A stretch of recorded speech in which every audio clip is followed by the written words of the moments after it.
Bonjour à tous, on se retrouve pour réviser ensemble le passé composé.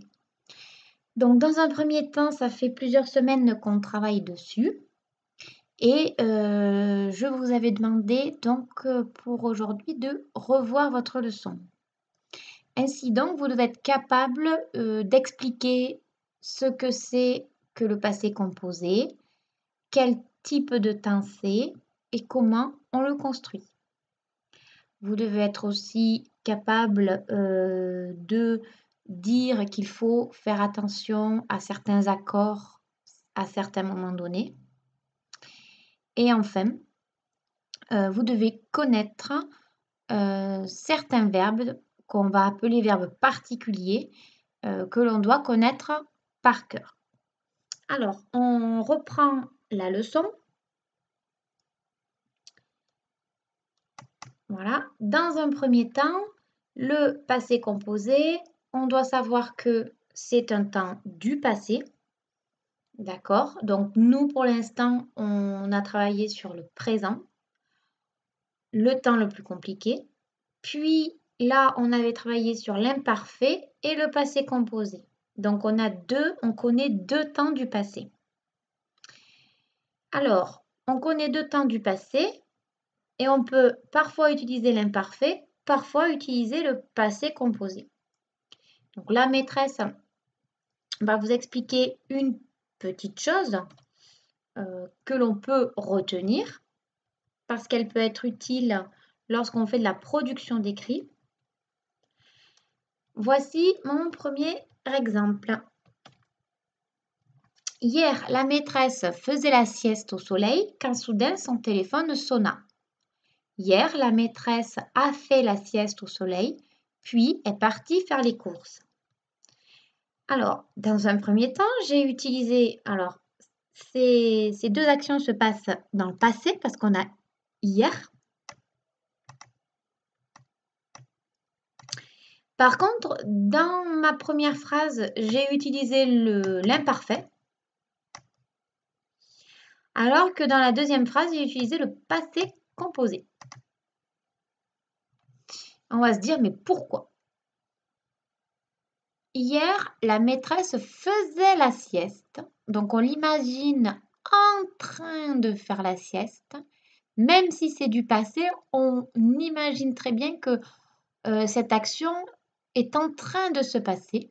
Donc, elle n'est pas terminée, elle est en train de se passer, ça dure plus ou moins longtemps, malheureusement. Quand soudain, paf, d'un coup, son téléphone sonna. Donc là, une action précise et brève qui arrive.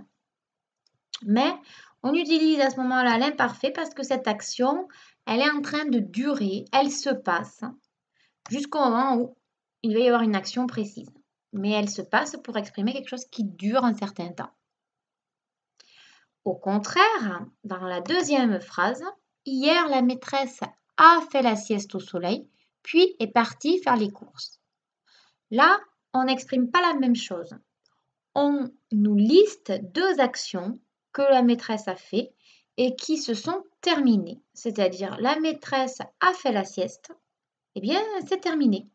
Ça s'est passé hier, ça a eu un début, une fin, et elle s'est terminée. Puis, elle est partie faire les courses, pareil. L'action de partir, ça a eu un début et une fin, et elle a été terminée.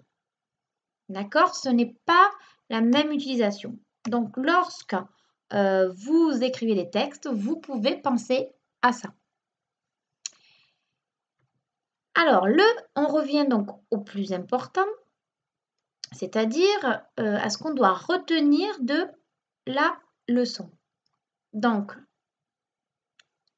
le passé composé, c'est un temps, comme son nom l'indique, du passé, mais il est aussi composé. Il est aussi composé de deux mots. Donc ça, vous devez être capable de dire le passé composé, c'est un temps du passé qui exprime donc quelque chose qui est terminé et qui se forme avec deux mots. Sa forme est en deux mots. Le premier mot, c'est un auxiliaire qui peut être soit le verbe avoir, soit le verbe être au présent, conjugué au présent. Et ensuite, on y rajoute le participe passé du verbe que l'on veut conjuguer. Donc ça, il faut savoir l'expliquer. Ensuite, vous prenez un exemple, un verbe, par exemple trouver, nager, et on s'entraîne à le conjuguer. Donc, hier, il faut trouver deux mots. Donc, soit ça va commencer par le verbe avoir, soit par le verbe être. Donc, soit par j'ai, soit par je suis. Donc, hier, je suis trouvé, non, ça marche pas. J'ai trouvé, ça marche. Donc, chaque fois, il faut vous dire que ça va forcément, que votre conjugaison va forcément commencer par j'ai ou par je suis. Et ensuite, tu as ou tu es, etc. Donc, hier, j'ai trouvé. Et lorsque c'est un verbe du premier groupe, en ER, les participes passés sont en et. Donc, si j'entends le son et, j'écrirai pour le participe passé le et accent. Par contre, on sait qu'il y a d'autres verbes qui ne sont pas du premier groupe, comme par exemple réussir, qui est un verbe du deuxième groupe. Et là, on va entendre j'ai réussi. Donc, on sait que lorsque c'est un verbe du deuxième groupe, qui fait nous réussissons, vous réussissez, qui est un IC au présent, eh bien, on sait que le son I que l'on entend sera forcément un I. Donc, ça, on peut le retenir aussi. Et puis, ensuite, eh bien, il y a tous les verbes particuliers à connaître par cœur. Donc, le verbe être, vous devez le connaître par cœur. Hier, être, vous inventez une phrase. Être malade, être pénible, être joyeux. Hier, j'ai été joyeux. Tu as été pénible, etc. Et il faut savoir que été, le participe passé du verbe être, c'est été. Celui-là, il faut le connaître par cœur. De même, le verbe avoir. J'ai eu à avoir une tablette de chocolat. J'ai eu une tablette de chocolat pour mon anniversaire. Du coup, il faut aussi connaître ce participe passé, eu, eu. Il faut connaître le verbe vouloir, pouvoir. Donc là, j'ai voulu, j'ai pu. Donc quand on entend le son U, comme j'ai vu, vouloir, bien on sait que ça sera seulement un U. Voilà, on ne va pas rajouter autre chose après. Donc ceux-là sont assez faciles, il faut juste les connaître. Par contre, le verbe faire, j'ai fait, tu as fait, c'est le participe passé, c'est FAIT tout le temps, donc ça il faut le connaître. Prendre, c'est pris avec un S. Et dire, c'est dit, DIT. Il faut les connaître par cœur. Pour les CM1, on rajoute donc le verbe aller. Mais le verbe aller, les CE2 le connaître aussi. Mais les CM1 rajoutent le verbe aller. Là, on a un verbe du premier groupe tomber, mais il est spécial pour vous parce que tomber, c'est un verbe du premier groupe, mais contrairement à trouver, qui était aussi un verbe du premier groupe, eh bien tomber, il se construit avec l'auxiliaire être. Et là, alors que trouver, il se construit avec l'auxiliaire avoir. Et on se rend compte que lorsqu'un verbe se construit, donc je ne vais pas dire j'ai tombé, alors si on peut dire j'ai tombé une cuillère, on peut le dire ça. Mais par exemple, si on tombe soi-même, je suis tombé, on va mettre le verbe être. Et lorsque on met le verbe être, eh bien, il va y avoir quelque chose de particulier, c'est-à-dire le participe passé va forcément s'accorder avec le sujet. Donc ça, c'est quelque chose qu'on va retenir. Venir, c'est pareil. Venir, je suis venu. J'utilise le verbe être, l'auxiliaire être.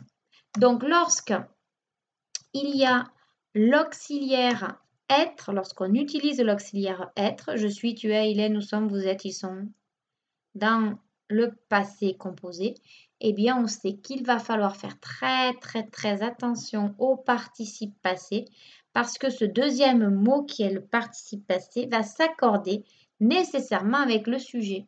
Alors là, pourquoi mamie, je suis venue, venue? Bah alors, je choisis venu U ou venu UE? Ben, on est désolé, mais on ne peut pas vous le dire. Ça dépendra de votre phrase. Si vous êtes en train d'écrire vous et que vous dites je suis venu, que c'est un garçon qui parle, eh bien on mettra un U.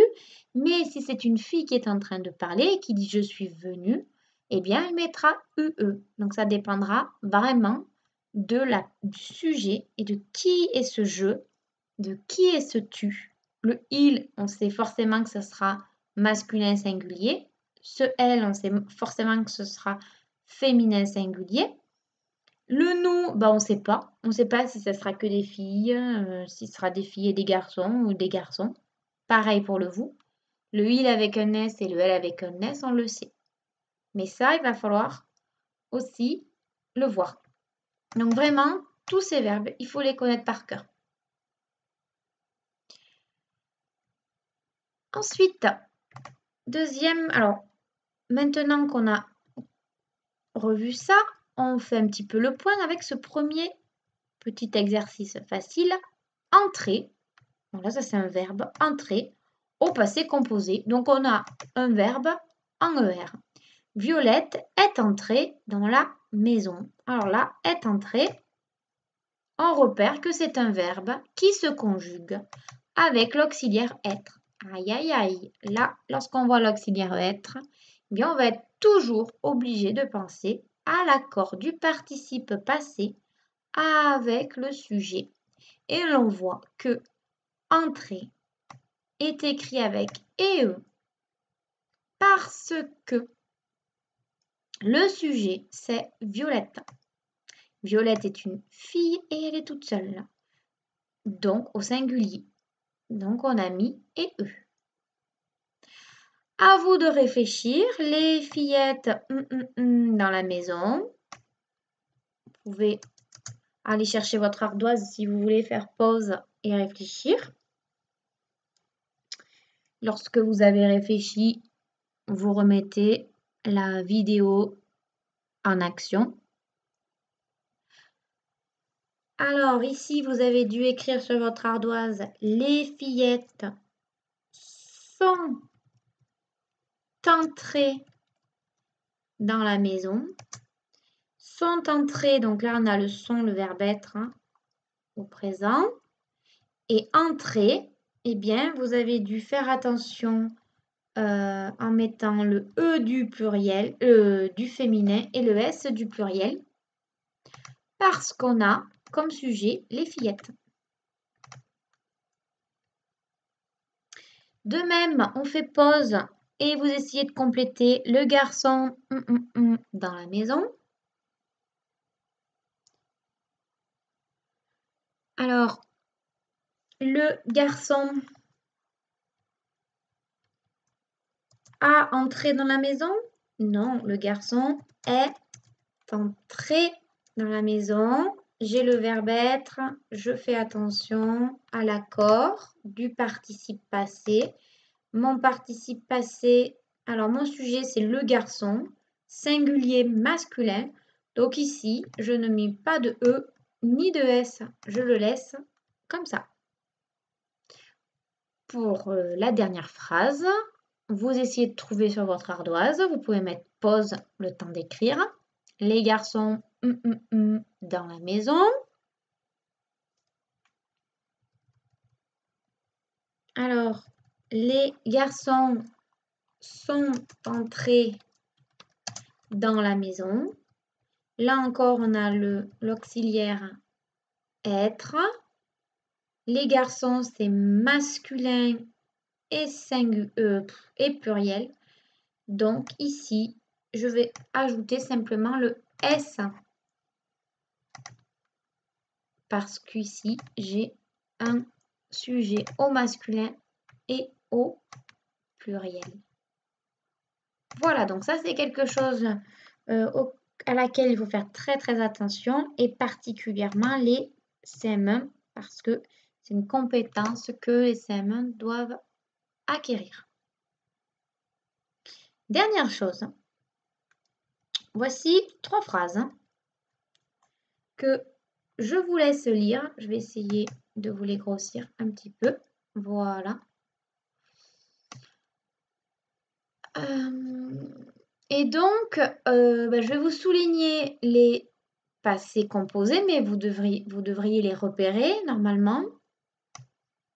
Suis entré. Nous sommes allés.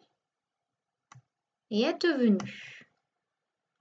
Moi, ce que je veux que vous m'expliquiez, c'est pourquoi ici, on a mis EE. Pourquoi ici, on a mis EES. Et pourquoi ici, on a mis un S. Alors, c'est vrai que là, je peux normalement quand même surligner que vraiment les marques importantes. Voilà. Alors, vous pouvez faire pause, réfléchir à cette question. Quand vous êtes prêt, on se retrouve après votre pause.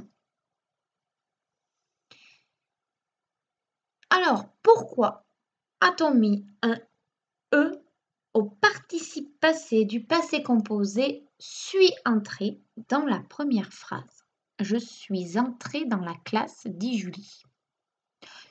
Alors moi, bête et méchante, non, je vais me dire, j'accorde mon participe passé, entré, à mon sujet. Donc je, c'est singulier, c'est sûr qu'il n'y a qu'une personne, donc je ne mets pas de S. Mais ce je, est-ce que c'est un garçon? Est-ce que c'est une fille? Ça, est-ce que c'est masculin ou est-ce que c'est féminin?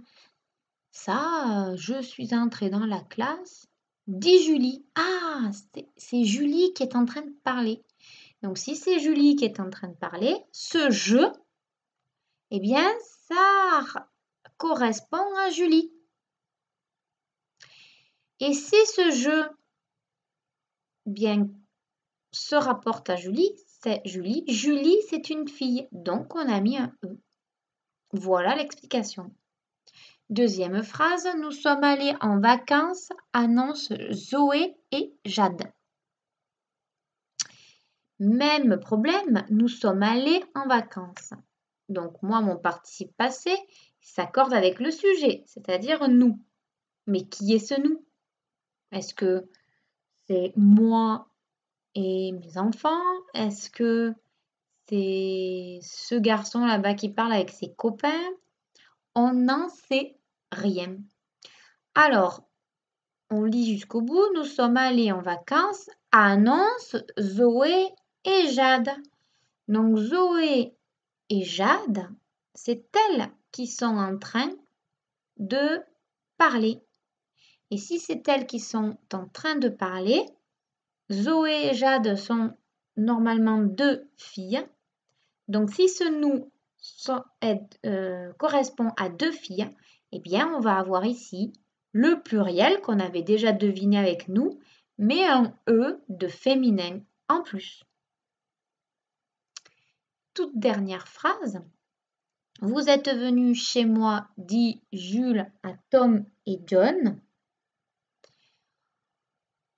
Vous, c'est sûr, c'est du pluriel, mais est-ce que c'est féminin ou masculin? Vous êtes venus chez moi, dit Jules. Bon, Jules, il est seul, mais c'est pas lui, le vous. Ah, il le dit à Tom et John. Donc, il s'adresse à Tom et John et il leur dit vous. Donc, ce vous, c'est bien Tom et John.